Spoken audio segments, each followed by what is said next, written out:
have a guest now joining us. Kevin Murphy is the CEO of Acreage Holdings, one of the U.S. largest private, horizontally and vertically integrated cannabis companies. Kevin, thanks for joining us today. Pleasure to be with you, and thanks for having me. Yeah, Kevin, so we've been following your company with interest. Up in Canada here, we've got the unicorns and the double unicorns of cannabis.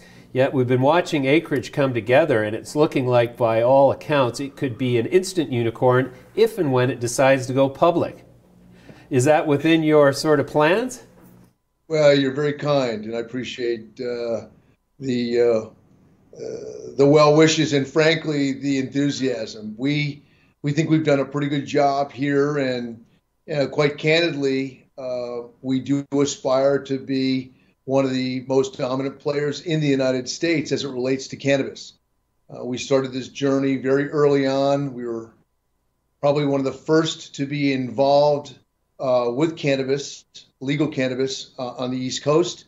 And I think the good news is we were early and we were right. Right. So you've got House Speaker John Boehner on your board of directors. And I'm curious as to, A, how did you accomplish that? And is that representative of the U.S. sort of national impetus towards a federal deprohibition of cannabis? Well, Speaker Boehner is very, very important to us. He's very, very important, I believe, to the overall industry. And the reason for that is multifaceted.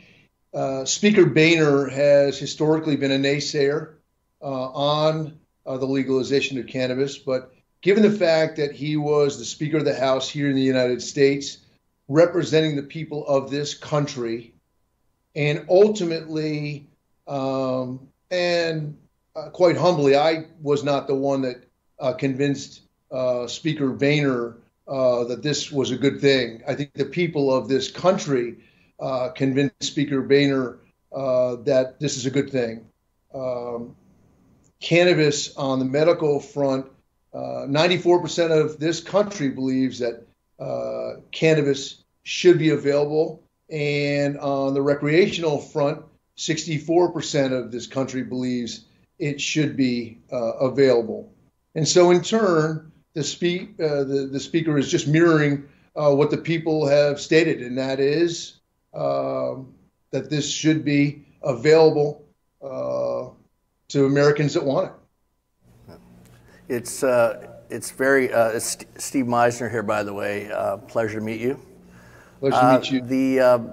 It is very compelling to have the speaker involved with your company, because he was a high-profile, hesitant player to endorse it. So I mean that's just an incredible coup for your company, and it draws so much positive attention to it.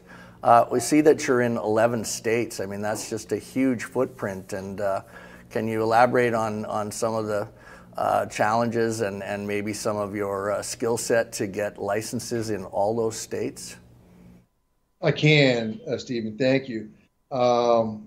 Just as an aside, we think of time here as counting days and weeks, not months and years. So we are currently now close to 15 states. So we've actually grown since that fact was last published, but it has been a great journey for us. We started in the state of Maine, learned from that experience back in 2011, 2012, and it was really from that experience we were inspired with a lot of the miracles that we had experienced there to continue with the expansion of that footprint, first in New England and then ultimately New England and beyond.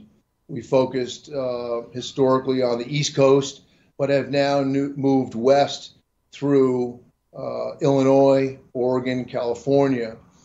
We believe that bigger in some respects is better in this space, because we can garner a fair amount of synergy amongst all of the different operations that we have Again, it is a state-by-state business, but we can centralize a lot of the operations. We can centralize a lot of the accounting and legal to where we really get an expansion of margins. So we feel very fortunate and blessed to be where we are today. And again, humbly, we started very, very early before most. And so that is probably what's led to a large part our geographical diversity and our ultimate size. Interesting as well that your success in 15 states, but also that you came out from the east to the west, because virtually everyone that we follow mostly come from the west, where it might be deemed to be easier. It may have been deemed to be more trailblazing to get going on the West Coast, maybe more friendly legislatively. And we discussed with an expert last week about how companies that can get licensed in the tougher states actually prove maybe a stronger skill set in achieving those licenses in the more difficult eastern states. We started. Kevin, sorry, can I ask you, are you planning to go public in Canada? We are. We believe accessing the public markets gives us great optionality. For us, taking a company public really doesn't equate to a monetization of our business. It really helps us create more options in which to expand our operations. So, and yes, Canada has been very welcoming, and it's to some degree a little bit sad given the fact that we sit here in the United States, with our Schedule 1 drug, cannabis. The Israelis are leading the research. The English are receiving indications from the FDA that they'll get approval for a cannabis-derived drug. And frankly, the Canadians are leading the capital markets. And we couldn't be more pleased and proud to list in Canada, because frankly, we go where we're welcome. And today in the United States, we are welcome in 30 states, but there are 20 states that we are not welcome, and we won't participate in those states until we are welcome. So again, grateful to the Canadians to invite us north. Yeah, well, we're just friendly people that way. So tell us a bit about your corporate profile now. You're in all these states, but what you've got growing operations in some places, you've got growing and retail in places, you've got extraction and product manufacturing. What exactly does your sort of profile look like?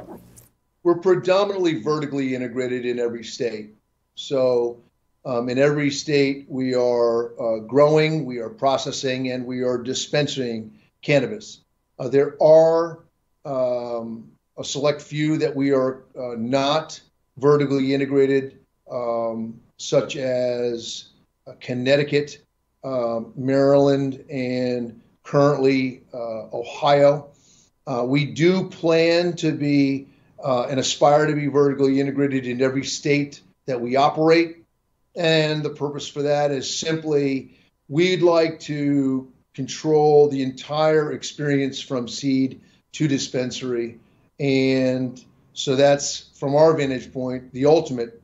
But we had to start somewhere in these various states and developing some bit of a footprint, and then building from there will be the ultimate goal in where we are currently not vertically integrated.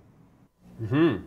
Interesting. How would you compare your sort of presence in the public space to a company like MedMen, who has this reputation for Apple-like stores? Well, kudos to Adam. I know him well, and a very, very good guy, and certainly a very strong competitor. We have admiration for the fact that he has really been a media darling and has done a very, very good job of going out and, quote, telling his story. We, in turn, have done quite the opposite. we had initially started in Maine and then moved to Connecticut and New Hampshire and Massachusetts and now 15 states, but we had done it quietly. Our goal was to really do it in stealth mode to create one of the largest footprints we could.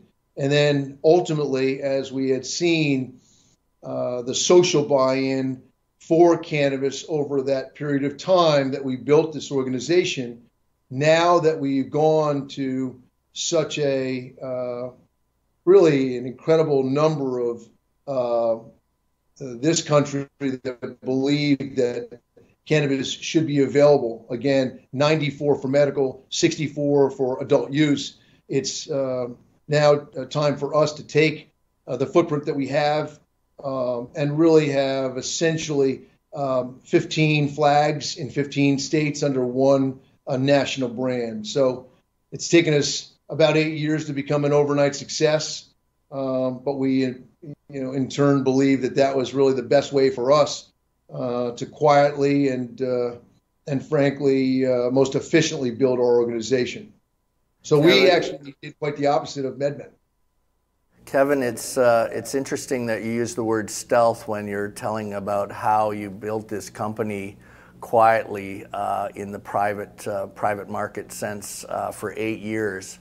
And then now you'll be coming out with such a massive national footprint. I think that will appeal to investors in a great way. Can you share with us, because I'm not expert in some of the other players in the U.S., can you share with us anyone else who has that kind of 15-state footprint that you're aware of?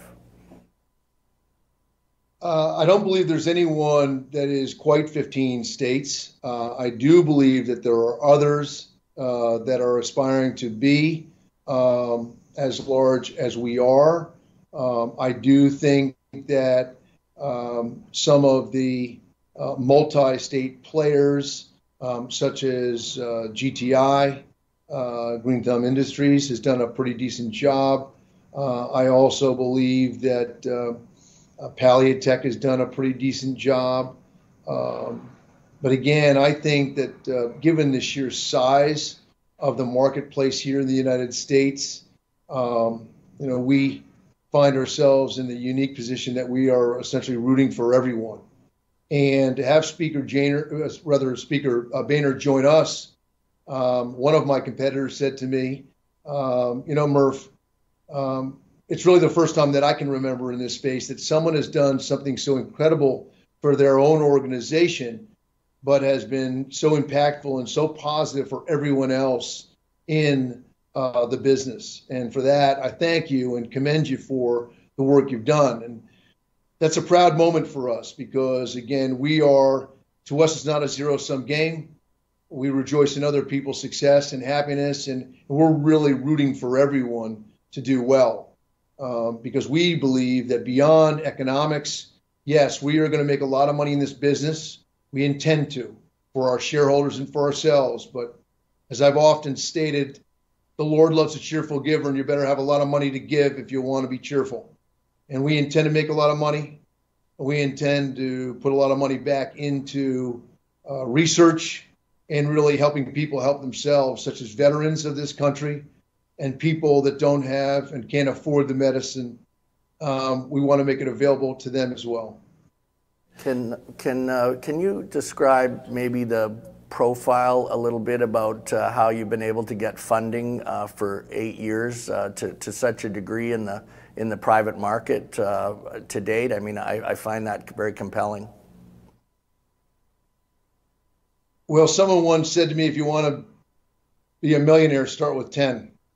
So I had some very good fortune in my life from a business standpoint. I had spent a good portion of my career in finance, having started and grown my own finance company, which ultimately was able to monetize on and had money to start in this business. When we started in 2011 or 12, virtually no one wanted to give us their money. And so we started with our own. Over the years, we have built not only a reputation, but also a track record in performing well. And that is when others had then gotten enough courage to join us in this venture. Money raising has gotten a lot easier for us over the years because I think we've done what we believe to be the right thing at the right time every turn. And we put our investors before ourselves. Every round of financing that we've ever done, we've subordinated our own shares to those investors because it's our goal, yes, to enrich ourselves, but I often say, I don't like losing my own money, but I've got a very, very hard time losing somebody else's money. And so that's the way we've done it. It's the message we've conveyed to our investors. And that is why in this last round of financing that we've just done, we were about 5 to 6 times oversubscribed for it. Because again, and don't misconstrue this as a boastful statement, I'm just trying to state facts. We try to do what we say we're going to do, and we do it with, frankly, in a compassionate and caring way. Sure. Do you have a sense at this point on the timeline until you seek a public listing in Canada? We would like to have this company publicly listed this fall. I think right now we're getting into the doldrums of the summer, which does afford us the opportunity to work very hard on all the things we need to do to ready ourselves to be a public company. Our listing is a little bit more complex than others, given the fact that MedMen today is in 3 states, GTI is in a handful of states. We, being in 15 states, have a much larger hill to climb, given that we have a lot more things to account for. So I believe the end result is going to pay off, but the time in which to run that race has been to some degree elongated because of our sheer size. Well, you've done an incredible job to date. We certainly wish you the best of luck, and we'll be happy to follow your story as you come closer to getting public. Thank you so much for your time today, Kevin. Well, you're a gentleman, and thank you both for having me. I'm delighted to share our story with you and grateful to be a part of your story.